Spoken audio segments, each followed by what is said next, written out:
Let's bring in Sky's Amelia Harper, who is now there for us and can bring us the latest of what's unfolded from just before 5 a.m. this morning. Amelia.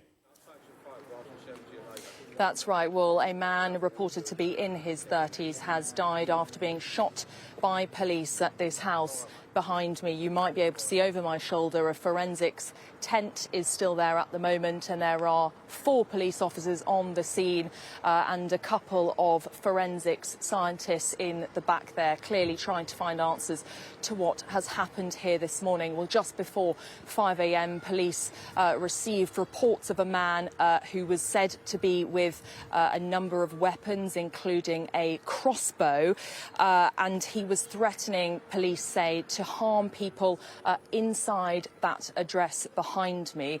Initially, local officers attended, but they were threatened by this individual, and so armed officers were then called.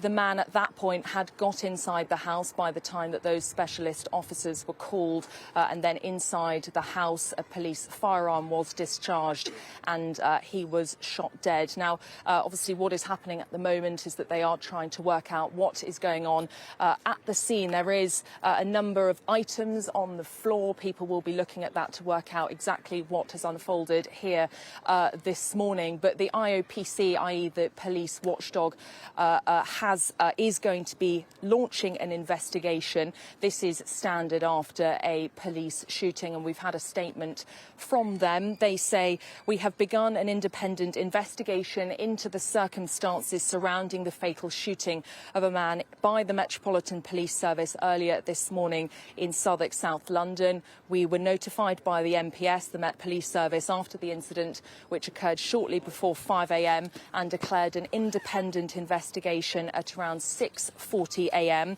We've sent investigators to the scene and the police post-incident procedure to begin gathering evidence. Our investigation is in that very early stages." Well, what will be happening is the IPC will be trying to ascertain the circumstances surrounding that shooting, and they will be looking into the police contact with that individual prior to the death. But as I say, inquiries here are ongoing. There have been, as we've been on air, a number of police officers as well walking around, assumedly reassuring residents here about what is going on.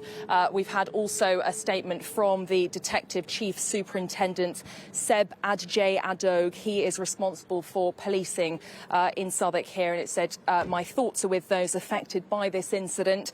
I understand my local community will be concerned at the events that have taken place this morning.